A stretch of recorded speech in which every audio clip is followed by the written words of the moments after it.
தாய் தமிழ் உறவுகளுக்கு வணக்கம். டிடிவி தினகரனுக்கு ஏற்பட்ட அவமானம் என்ற தலைப்பில் இந்த காணொளியை காண்கின்றோம். டிடிவி தினகரனுக்கு ஏற்பட்ட அவமானம் என்ற தலைப்பில் இந்த காணொளியை காண்கின்றோம். அம்மா மக்கள் முன்னேற்ற கழகம் என்ற கட்சியை ஆரம்பித்து 2019ஆம் ஆண்டு தேர்தலை சந்தித்தார் டிடிவி தினகரன். ஒரு தொகுதியில் கூட வெற்றி பெற முடியவில்லை. பின்பு தமிழக சட்டப்பேரவை தேர்தலை சந்தித்தார். தேமுதிகவுடன் இணைந்து மீண்டும் படுதோல்வி அடைந்தார்.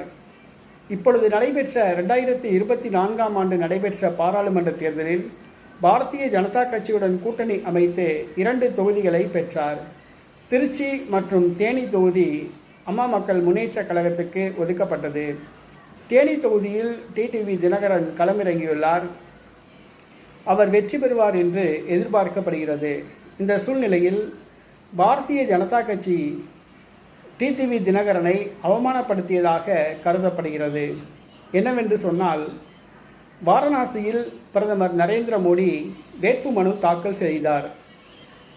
வாரணாசி தொகுதியில் பிரதமர் நரேந்திர மோடி வேட்புமனு தாக்கல் செய்தார். அந்த வேட்புமனுவை பெற்ற அதிகாரி, தேர்தல் அதிகாரி ஒரு தமிழர்தான். தென்காசியை சார்ந்த ஒரு IAS அதிகாரி. வாரணாசியில் வேட்புமனு தாக்கல் செய்யும் பொழுது கூட்டணி கட்சியான தமிழகத்தில் உள்ள கட்சி தலைவர்களை அவர் அழைத்திருந்தார். அன்புமணி ராமதாஸ் மற்றும் GK வாசன் ஆகிய இருவரும் அந்த பாரத பிரதமர் நரேந்திர மோடி வேட்புமனு தாக்கல் செய்யும் நிகழ்ச்சியில் கலந்து கொண்டு சிறப்பித்தனர்.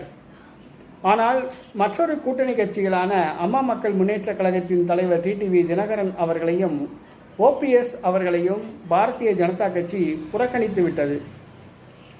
வாரணாசியில் வேட்புமனு தாக்கல் செய்த பொழுது தமிழகத்தை சார்ந்த அன்புமணி ராமதாஸ், GK வாசன் ஆகியோருக்கு அழைப்பு விடுத்து உடன் சென்றார்கள். வேட்புமனு தாக்கல் செய்யும் பொழுது GK வாசனும் அன்புமணியும் உடன் இருந்தார்கள். ஆனால் டிடிவி தினகரனுக்கும் OPSக்கும் பாரதிய ஜனதா கட்சி அழைப்பு கொடுக்கவே இல்லை.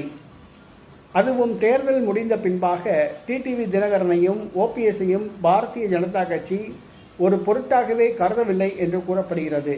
என்னவென்று சொன்னால், வாக்கு எண்ணிக்கைக்கு பிறகு பாரதிய ஜனதா கட்சிக்கு பெரும்பான்மை கிடைக்காவிட்டால் அதிமுகவுடன் கூட்டணி ஆட்சி அமைக்க முடிவு செய்திருப்பதாக கூறப்படுகிறது.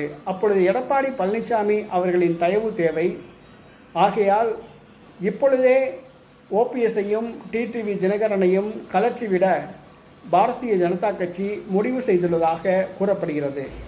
பாரதிய ஜனதா கட்சியின் இந்த நடவடிக்கை OPSக்கும் டிடிவி தினகரனுக்கும் அதிர்ச்சியை அளித்துள்ளது. டிடிவி தினகரனுக்கு ஏற்பட்ட அவமானம் அவர்களுடைய தொண்டர்களுக்கு வருத்தத்தை தருகிறது. நடைபெற்று முடிந்த பாராளுமன்ற தேர்தலில் தனித்தே போட்டியிட்டிருக்கலாம் என்று அவர்கள் கருதுகின்றார்கள்.